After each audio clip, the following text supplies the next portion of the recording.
Today on the Rise of the Challenge podcast. A job to make money to go travel. I was impatient. I thought, I just want to do this now. So I'd kind of work along the way and get jobs.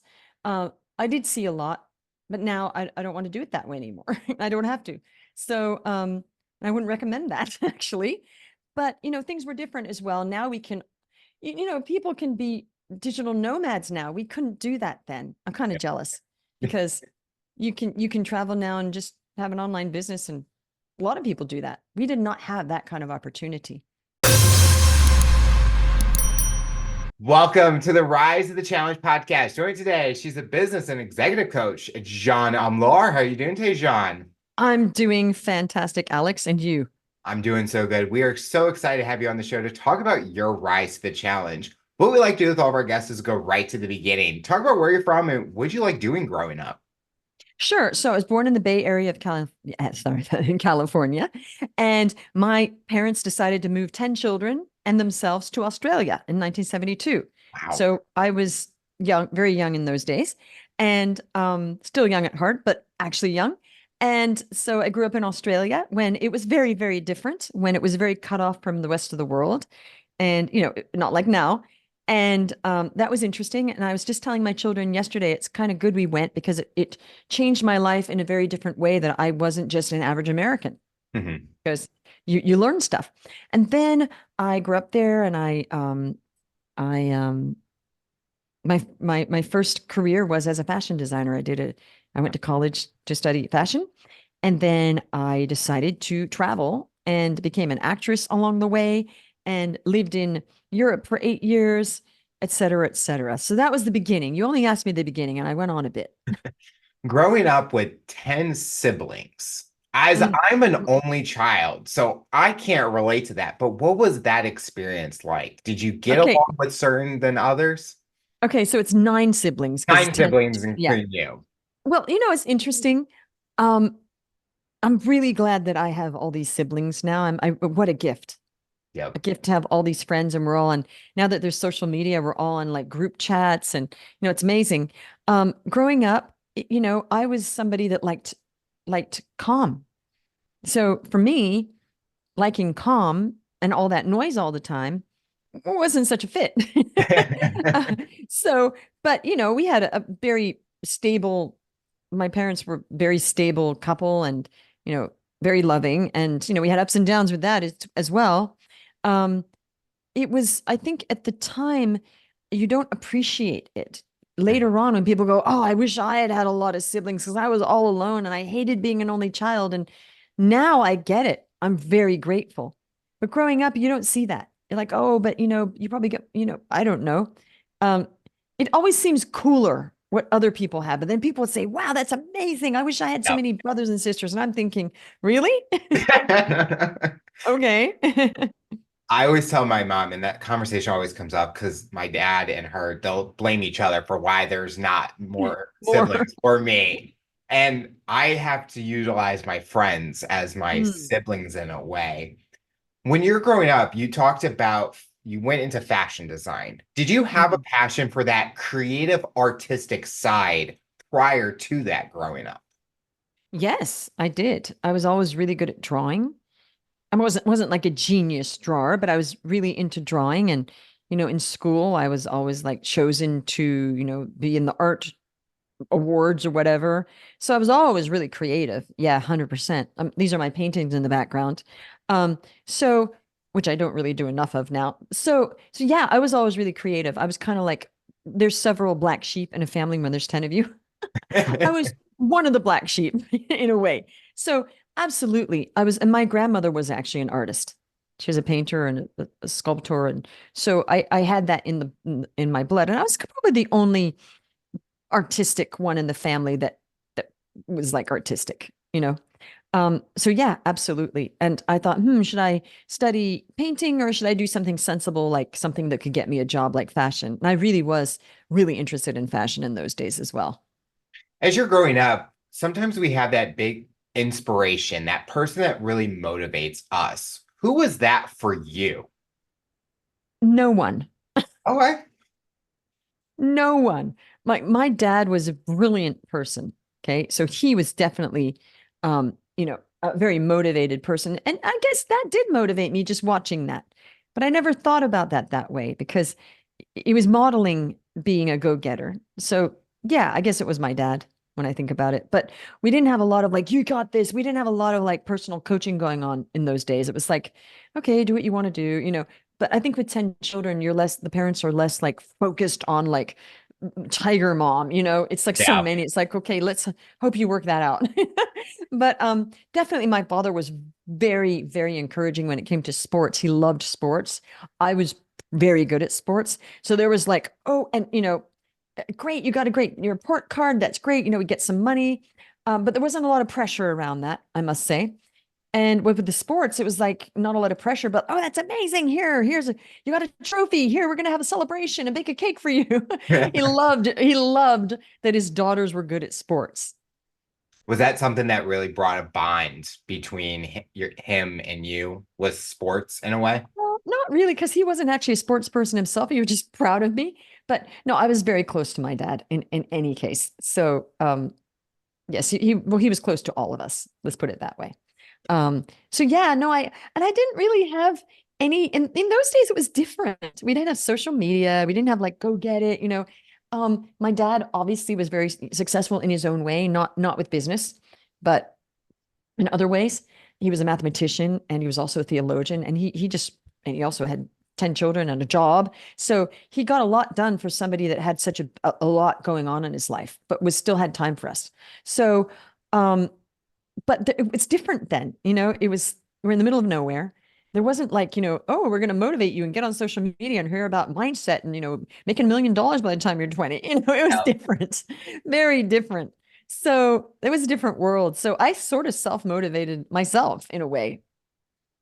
With being in Australia, was the goal when you went into fashion design, was it going to a different country to study it, or was it you studying in Australia? What was kind of that game plan prior to going to do that? Okay, so I was living at home during college. My college was 20 minutes drive away. Australia is very different in that people don't really send their kids away to college. There aren't that many colleges. There is more now, but it was like one or two in the city, and maybe you might go if there was some specialization to Melbourne or Sydney to do your studies, but generally that wasn't the culture. Not like in America where everybody's sending their kids away. It's a Yeah. very different, very, very different. And in those days, it didn't cost money to go to college. It was a very small fee. So I didn't have student debt, which was amazing. Yes. Now, Australia does have student debt, but that was something fairly new that started like in the 90s and 2000s. And Australians don't like that. But, it was really economical to go to college or, universities in Australia in those days. So yeah, I feel like I found my self-motivation to do what I did in my life because there weren't a lot of go get it kind of things going on. Do you know what I mean? With fashion design, you're coming into it from an outsider. Was there anything that you learned during that time that kind of surprised you about that industry? Yes. Well, this was in the late 80s because I'm older than I look. I'm 59. And I didn't like it. I thought, is this because I've always been about more than just money. Mhm. And I thought, okay, is this what I have in line for me that I'm going to turn 30? Because I thought that was old then. And all I'm going to have is a BMW and be taking ecstasy at parties because I'm anti-drug. And that's what I saw in the industry. I thought, wow, this is not what I want. Is that what I'm aspiring to? That I was very talented, by the way. And I knew when I moved to Melbourne to get jobs, I was hanging around some top designers because I was easy for me to get design jobs because I was good at it. And I remember thinking, okay, I'm at this party and they're all doing drugs or whatever, not all of them, but and I thought, this is not what I want. This is really not what I want. So it kind of I didn't like the business side of it. And funny, I ended up being a business coach and I was like, I just want to be creative, It's funny, life is funny, right? Well, it's interesting you mentioned that because now, if you see industries nowadays, a lot of people kind of view that when they're going into college, like, oh, that looks so much fun.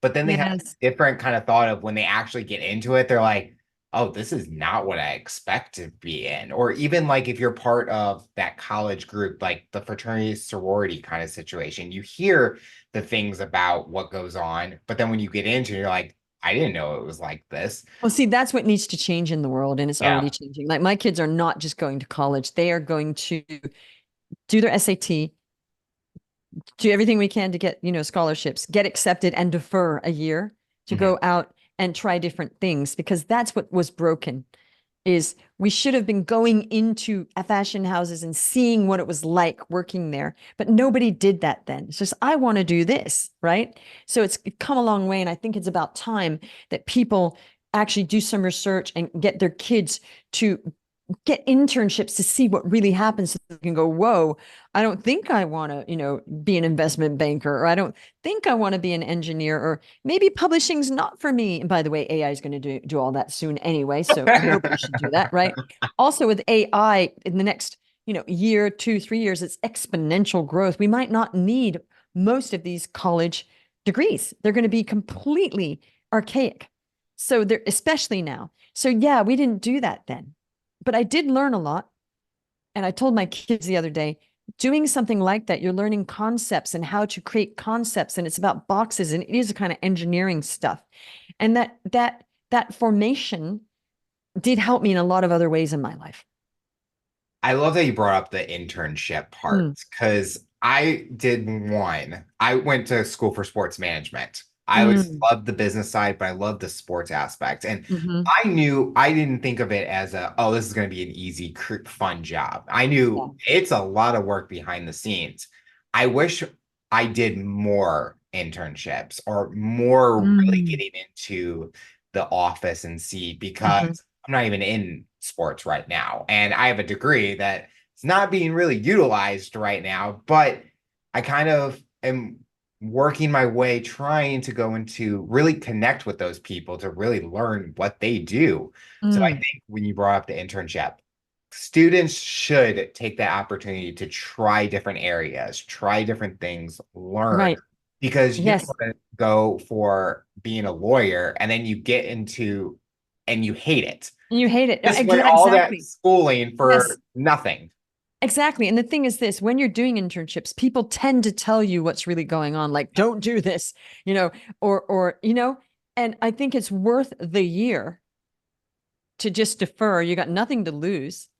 And the parents could save a lot of money because that student might decide that they don't even want to go to college because maybe they want to start a business or maybe they decide that they're not going to do law and maybe they do want to become a doctor or they were thinking of becoming a doctor and they're like, nope, not doing that. Yep. I think there's a lot of degrees that people do and they're halfway through and they're like, why am I doing this?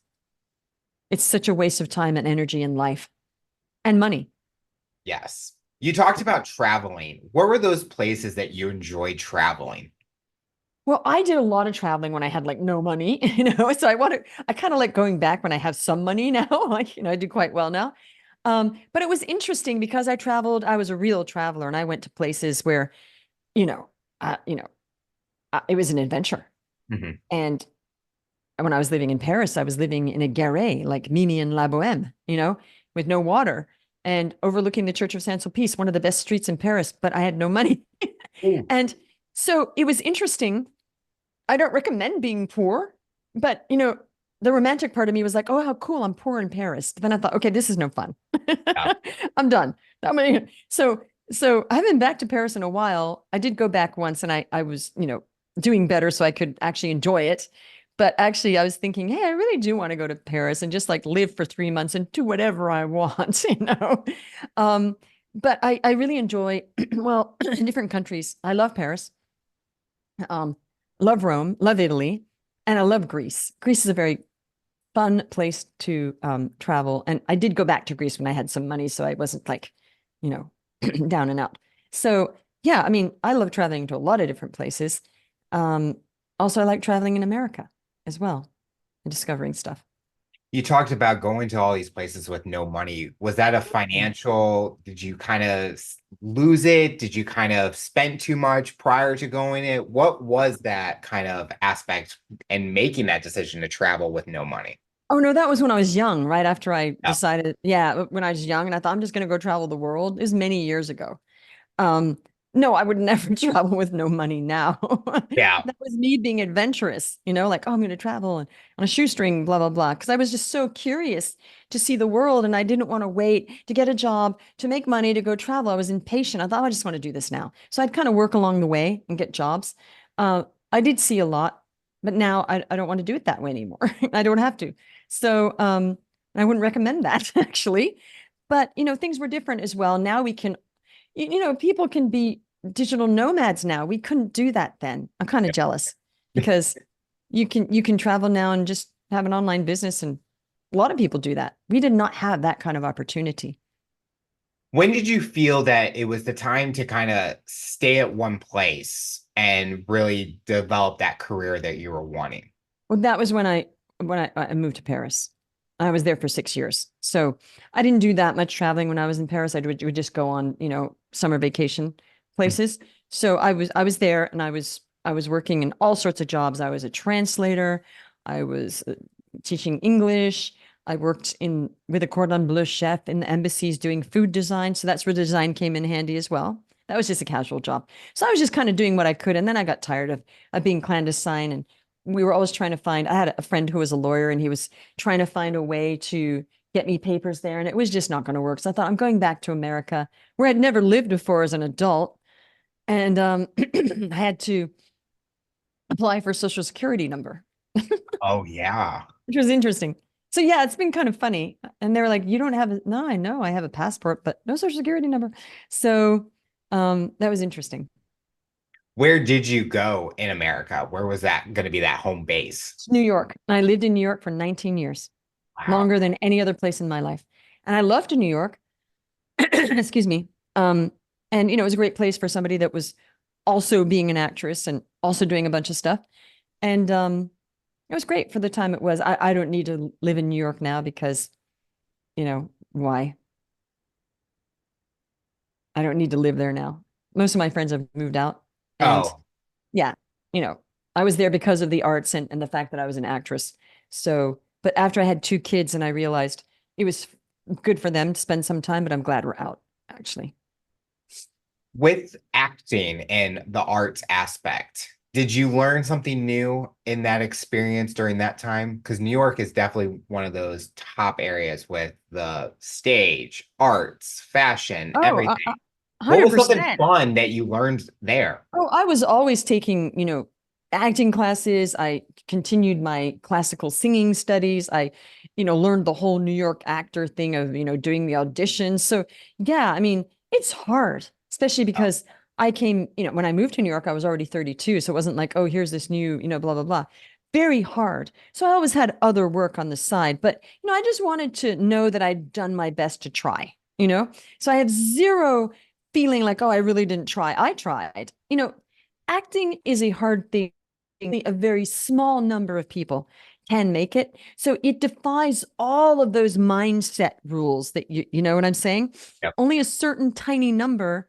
So no matter how much mindset you do, there's still a tiny, tiny number. Whereas if you're an entrepreneur, you can create that success because there's no limited number of people who are going to be successful as an entrepreneur.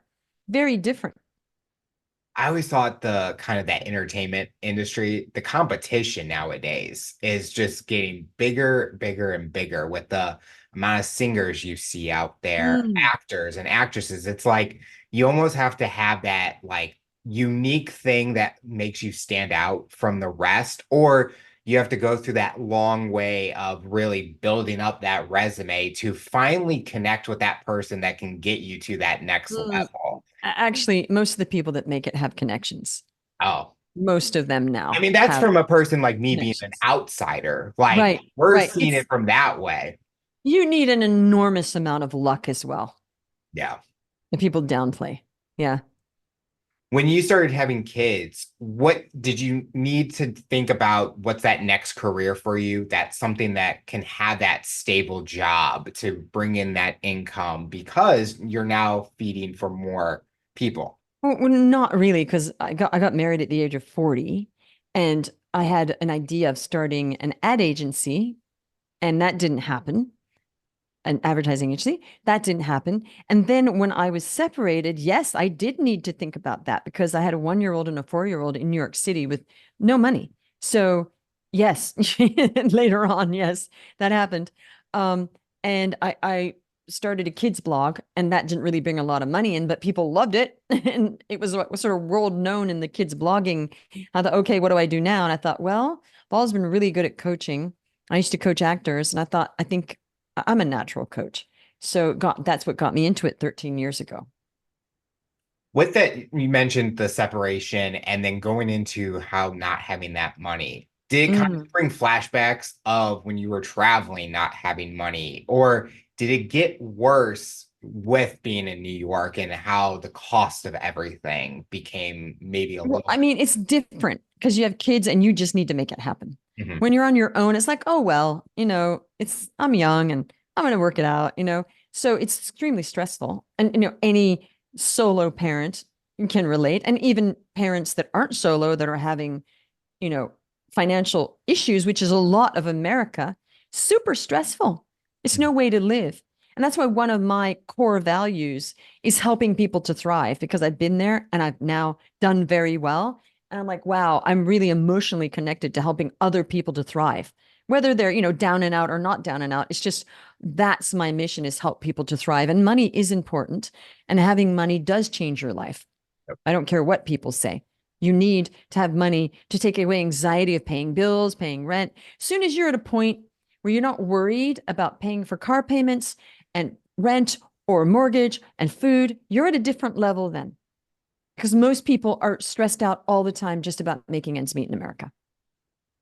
With your coaching business, what has it been like being the owner of it and really being in control, being that entrepreneur and kind of controlling what comes from it? Well, I started off really small, so I had a long time to ease into that. Okay. It wasn't like I stepped into this multi-million dollar coaching business overnight. I Yeah. created it from scratch on my own and then slowly got team members, integrating them. But I did a lot on my own, way too much for too long, because it was work. When I got online 5 years ago, I figured out how to get clients online with no ads. And that's when it really, for the first 8 years, I wasn't really doing that well because it was offline business and brick and mortars. So when I figured this out about 5 years ago, that's when it exploded because I figured some stuff out and people were like, wow, I want to do that. And that's what got me to that sweet spot. So I don't think about that because I had so much time to, I always had some help. Well, then I had no help at one point and then some help, but I don't think about it because it wasn't something that was like plugged in like all at once. I worked up to that. So, do I like having control over my business? Absolutely, because I'm somebody that doesn't want other people having control over me. That's one of my things as well. I don't like people controlling me. We are controlled by the government, IRS, whatever. But in our personal lives, um, you know, it is a blessing that I've figured this out. And I'm super grateful every day because when I think of the alternative, like I was in deep debt 5 years ago, deep debt, 54, two kids. I was like, what am I going to do? So I'm just so grateful I figured this out and it worked. And I'm helping other people. That every day I think about that. I go, wow, wow, I'm so grateful. So I bask in gratitude. That's more it. It's just like every day, okay, what am I grateful for? Wow. I mean, it's amazing what I did. Okay, it might not be the most money anybody's ever made, but it's a lot. And I'm super happy and I'm helping a lot of people. So yeah, it feels good to have my own business. But some people aren't meant to have their own businesses. They just can't handle the stress of Mhm. the lack of certainty of the paycheck. And it really is a personality thing. Some people say, "Oh, I'm just going to give my job up and become an entrepreneur." I'm like, "No, it's not like it's the easier alternative. Pick your hard. Pick your hard. Going into a job you hate every day, but getting the paycheck, or building a business because that's not easy either, but then persisting Yep. and winning and becoming independent. It's not like it just plugs in one or the other. And I'm kind of astounded at people sometimes when they say, "Oh, I think I'll just start a business." Like it's like, well, that's going to be way easier than the job. I'm like, "Oh my gosh, buckle up." It kind of goes back to what we talked about, where people think that a certain industry, like they think starting a business, oh, it's fun. And they kind of Mm. see those social media posts of people on their yachts and stuff. They're like, Oh, oh, I can be there in a few months. But like we talked about, it's a grind to get it going. And like you have to start basically from the bottom to get the top of it. Is there anything from learning from your fashion design parts or days that helps you to what you do today? Is there nope. skills from a business Oh, side that oh, helps? business, no, absolutely not. Putting together design pieces as far as like content, yes, because it's putting pieces together. Um, but no, absolutely not. Nothing in common at Nothing all. common. Nothing, no, zero. Because I didn't own that business. I worked for other people. So I just had jobs. So Mhm. absolutely not. No. You didn't expect that answer, but I'd like to like be really clear not to take people down the wrong path. But definitely my acting has helped me a lot.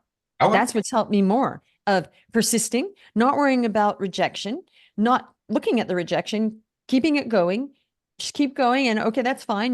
Great. Keep it going because acting, you are going to thousands or hundreds or a lot of um, auditions and, you're processing all that. Yep. So this was easy compared to that because it's not personal. There's that. And also the video.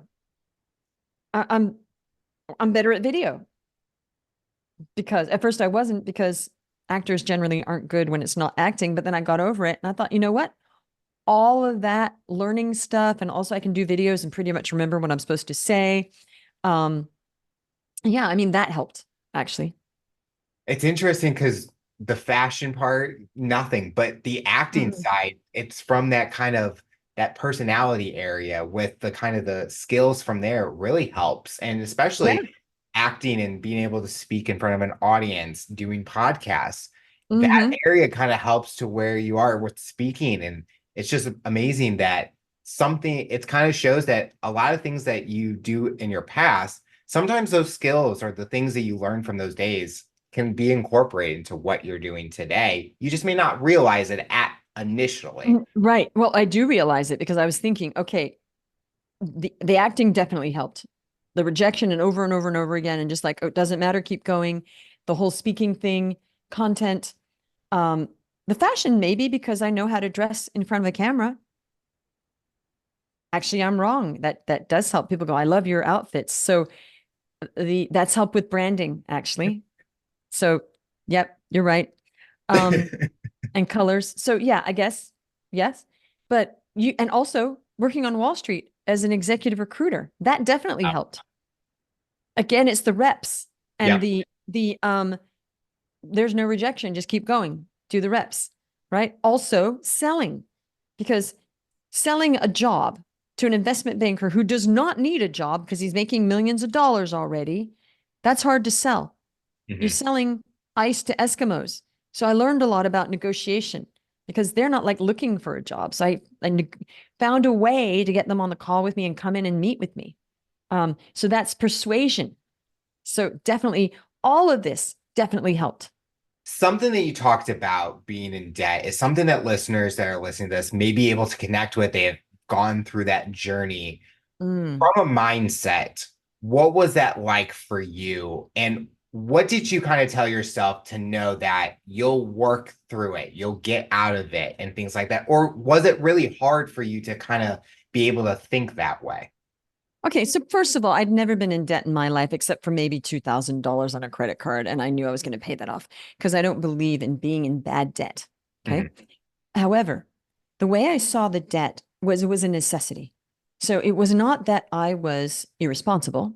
It was that because of the life change and a lot of legal bills and moving to another city, that it was inevitable. And I was not going to beat myself up about that because it was not irresponsible spending. So Mhm. those are the two different things. Irresponsible spending, yes, shame comes with that. Why did I buy all that stuff? I never did that. That's not my personality. I would never do that. I'm very responsible. So I said to myself, the last thing I'm going to do is beat myself up because I had to move to another city with my two children and I had to pay a lot of legal bills and do a lot of other stuff. And my mind was taken from my business to really concentrate. I thought the last thing I'm going to do is also beat myself up. I was very clear on that. So also, all of my debt was on 0%. So I wasn't paying any interest. So I thought, this is a pretty good loan. It's a business loan, Hmm. business and life loan. I was not paying interest because I shifted them all to 0% credit cards or kept taking them out. And I'd been doing that for years because I don't believe in paying interest on credit. I believe that you should be smart and put it into 0%. And you just pay like a 3%, movement fee, which is totally a very low cost loan. So I was fine. I thought, you know what? I'm just going to keep paying and keep shifting it and, do that. So that was good. And I wasn't paying interest. The paying of the interest is what kills people, and that's demoralizing. It's money poured down a drain. For me, this was a very smart loan. That's how I saw it. And I thought, I'm going to pay that back. I'm just going to get my back on my feet. I'm not going to shame myself. We need to eat. And we're living in a nice place. My kids, I didn't want them to know that there was hardship Hmm. beyond the move.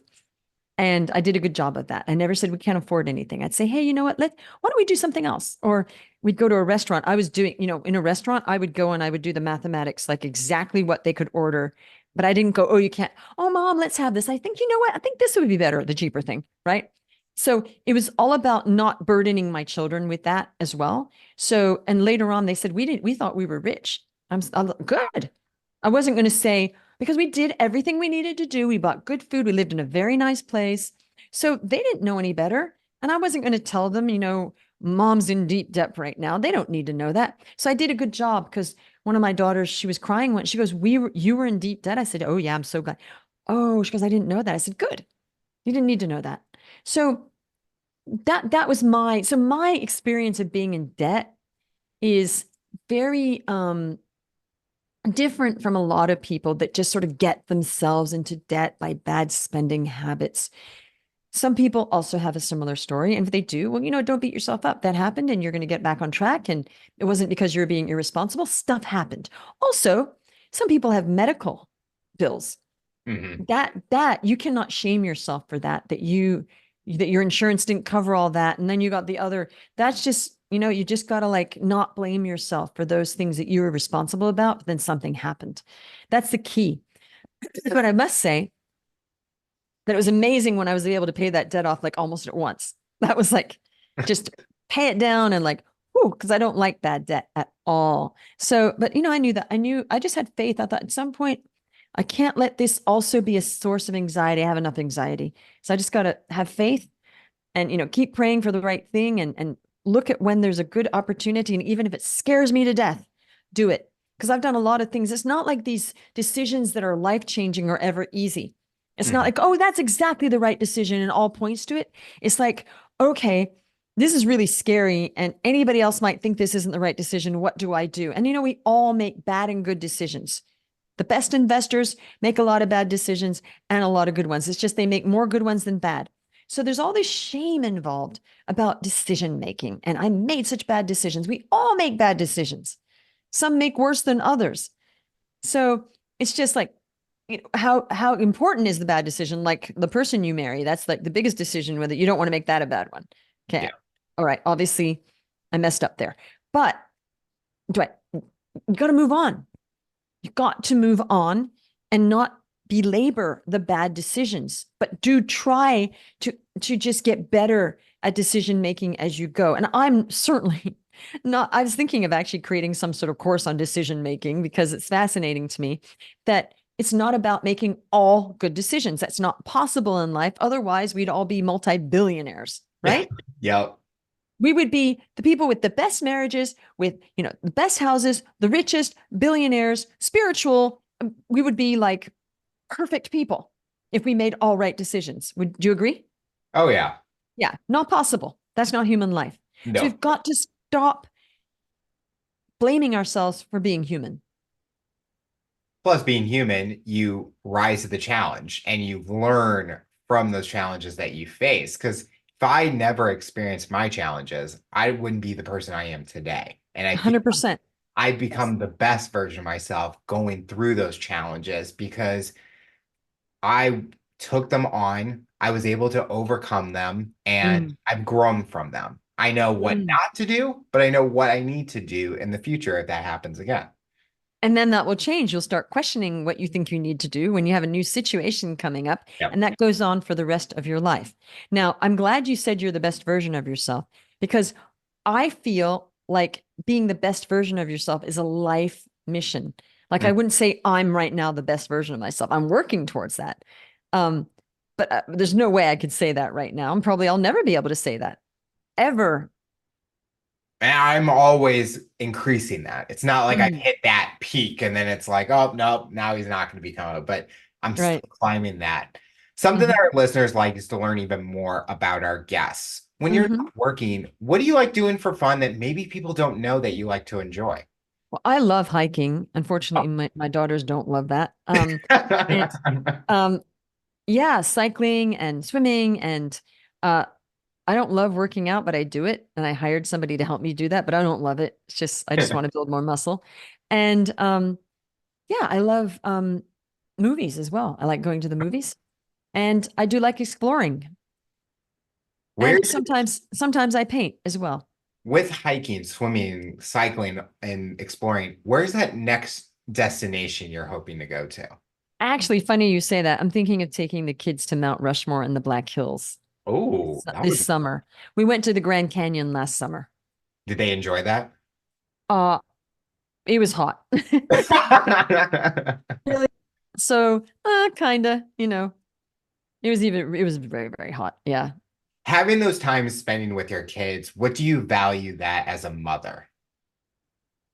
What do you mean? So bringing them together on those trips, going as a Oh, family, what's the value does that mean to you as a mother? well, in life, we remember those kinds of memories where it's special trip or something. We remember a lot of things, but really, I think building wealth up is really to create good memories.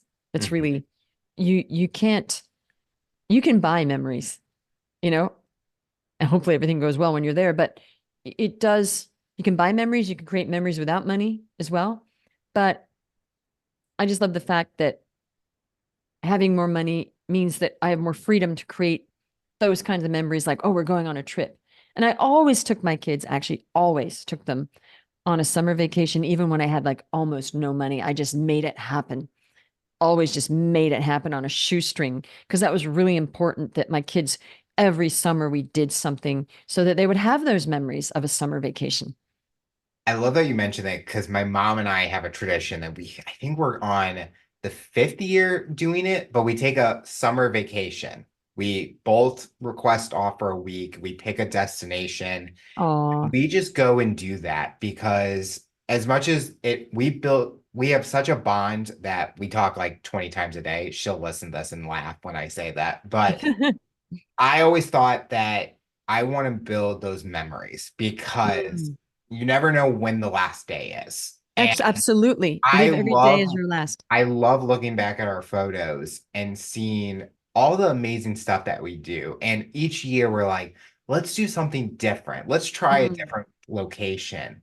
And Hmm. I always look forward after that trip ends. It's like we get back home and it's like, okay, where are we going next? Where's next Yeah, year's wow. And destination? your dad doesn't come with you? That no, they're set divorce. So Oh, okay. So then, of course not. of Okay. course he would not be there. No, not a So good idea. something that my mom and I do as a special bond that we have with Oh, each wonderful. other. Do you go overseas? So we're actually going on our first out of the US trip. Ah, We've where? hit everywhere in Florida because Uh-huh. I'm an ocean guy. So Ah, anywhere do you near live in water, Florida? no, Oh, no, I actually live in Florida. So it's funny you said that. I'm Right. jealous. Yeah, no, I love the ocean as well. But the funny thing is, a friend of mine from Ohio said, "Huh, now that you live there, where are you going to go on vacation?" I said, "Now we can go to the mountains and not worry about the fact Yeah. we're not seeing the beach because we're near it." So, okay, so let me guess. Are you going to Greece as your first destination? No, we're not. We're going to the England. no. Well, I wish it was England. England Are was so fun to go you to. going to America somewhere? South of the US. Okay, where is it? Dominican Republic. Oh, okay. Great. There'll be beaches. Yes, we're Okay. going to like a resort, so we're just Oh, excited wow. because Oh, I'm excited. Yeah. stay there and I mean if I could be there for 2 weeks, I would, but you know, Mhm. gets a little costly, but it 1 week it's like perfect because we're gonna take advantage of all that time. So we're Great. excited. Very exciting. Well, thanks for sharing that with me. I'm happy. I mean, you talk about trips, and it's one of those things where guests and listeners can learn even more about me. So I love sharing that. The Mm. final question I'll ask you for someone that's listening to this interview based on your journey and experience, what tips or advice would you give them to overcome obstacles, accomplish their goals, and rise to the challenge? Okay. There's two types of people. Okay. I know there's many types, but I have this two types. There are people that say what they want in life. Okay. And they will do anything it takes, whether, on being ethical, moral, and legal to get that.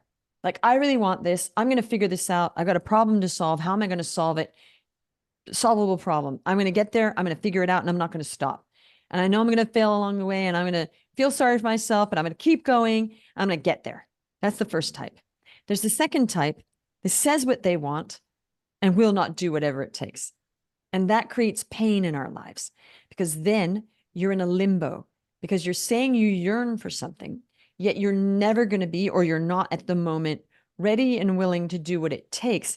So you'd be better off just letting it go.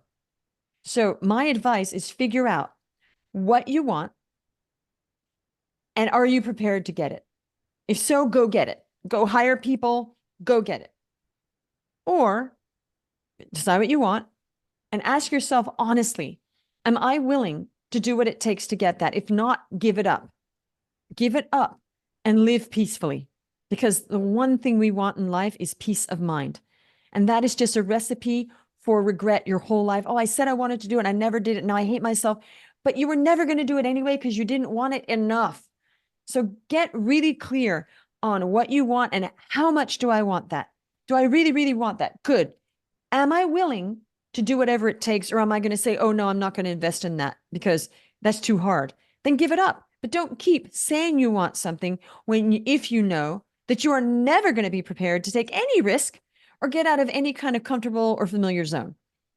Now, most people will never do what it takes to get what they say they want. That's what I've figured out in life. Mhm. Most people. That is why it's such a small percentage of people that succeed because they have that mindset in the first place that I'm going to get that. And it's going to be hard, probably, because I know things are not just easy. Nothing's easy. Pick your hard, right? And I'm going to do that. I'm going to get the help. I'm going to collapse time. I'm going to get a coach. I'm going to do what it takes. And then I'm not going to complain when I don't get it right away because I know life can be hard. And I know that when you really want something worth it, it usually doesn't just fall on your head. It's like when people become hits, they didn't just, sing, been working for 40 years or 10 or whatever to get there. We see the instant success. There's no such thing as an overnight success. It doesn't exist, does not exist. That is a myth. So if you want a lottery ticket or fairy dust to fall on your head, don't just give it up. Okay. Because you're counting on being the one person in the whole world that is that lucky, that lucky that you didn't have to do any work at all. I've never seen that. There's always some luck in everything we do. You were lucky to get that job because there were probably a billion other applicants, right? Yep. Even though you're good, there's still some luck. You might have been the first one to apply, So there's always, and all investors and all really successful people all admit, sure, I did have some luck. I also had some bad luck. I've had a lot of bad luck. I've had some good luck. So luck does come into it, but it's not about betting on luck. So again, figure out, what do I want? Do I want to make a lot of money? Great. Okay. How do I do that? Oh, well, I want to become a coach because that's what I help people with. Okay. Let's use that. Okay, great. Well, what am I going to do? Am I going to sit around thinking I'm going to figure that out on my own when I don't know anything about it, and what I don't know, I don't know? Or am I going to say, wow, I'm going to find somebody that did exactly what I want to do, and I'm going to hire that person to show me exactly what they did to model it? Yep. That's the success mindset. And I'm not going to bellyache if, it didn't get me as far as I wanted. I'm going to keep going and take what I can and move forward. That's a success mindset. That's a growth mindset. So develop a growth mindset. However, sitting around saying, I really, really want to be that, and knowing that you'd rather just watch Netflix and eat ice cream because that's what you love, then do that. But at least release yourself from the shame of not getting somewhere when you never were. No shame, no blame, by the way, no guilt. There's different personality types. And some people think they want something, but they're never going to have the oomph to do that because they're actually okay. And they're okay being okay. They'd rather have a quiet life and just earn enough money to, slowly get to retirement or whatever. And that's okay. We need people like that. We need all sorts of people. So that's the one thing I see is like, I speak to people and they go, I want that. I'm like, okay, what are you going to do to get it? Oh, I don't want to do this and I don't want to do that and I don't want to invest and I only want to work 1 hour a week. And I'm like, whoa, it's never going to work. I say that, whoa, it's never going to work. And they're like, huh? There's no way I can coach you on that. That's never going to work. Oh, so do you really want this? Well, on a scale of 1 to 10, how much do you want it? 4? That's not wanting it. That's less than neutral. Yep. 5's neutral. Anything over 5's a bit more, but you really want to get yourself to at least a 7 if you say you want something. Under 7, never, you're never going to get there. Now, this is a classic thing. I got on a call once with a person, a coach, sort of kind of coaching, sort of, you know what I mean? Kind of, sort of, get very passive. And she says to me, I said, well, what do you want? She goes, well, I want to get to $1 million. I want to make $1 million just like you've made. I said, well, I've actually made 3.5 million, but I get it. Okay. She goes, okay, that's what I want. I said, great. So on a scale of 1 to 10, how much do you want to get to $1 million? She goes, oh, 5. Oh, I said, well, that's neutral. That's like 0, 5's neutral on a gauge. It's middle, definitely not on the positive side. You know that. yep. And I said, oh, I said, well, there's no way on this earth that you're going to become a millionaire with your work if you're neutral, because that takes work and dedication, unless you win a lottery. But we're not talking about lotteries here. We're talking about through your business. So I can't coach you because you don't want this. I was just thinking, sure, I'll take the million if it comes to me. Oh, Yeah. So this is a problem with the reality checking.